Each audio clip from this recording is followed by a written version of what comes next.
Venezia Blaster si applica sulle pareti dando un primer caduto. Poi se i muri sono irregolari possiamo usare una mano di marmolino e poi successivamente il giorno dopo diamo la prima mano di Venezia Blaster.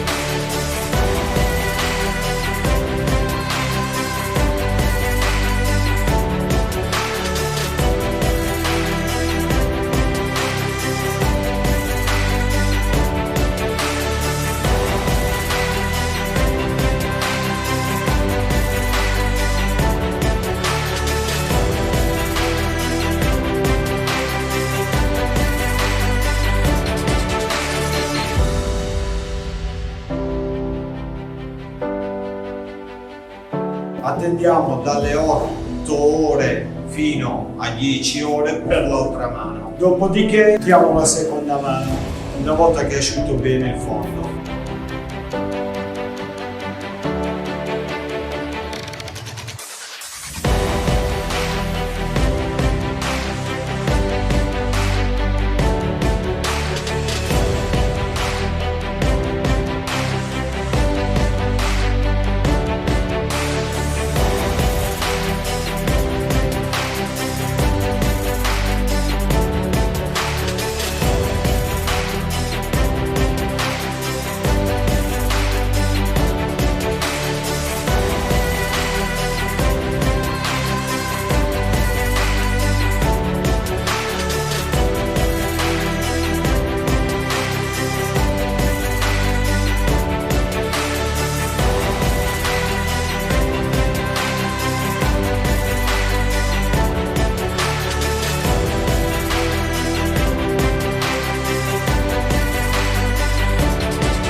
Una volta applicata la seconda mano possiamo dare la terza mano. La terza mano vi consiglio sempre di fare dei piccoli pezzi, tipo 1 metro quadro alla volta, e lucidarli subito. Meglio se siamo 2 persone, uno spalla davanti e l'altro lucida.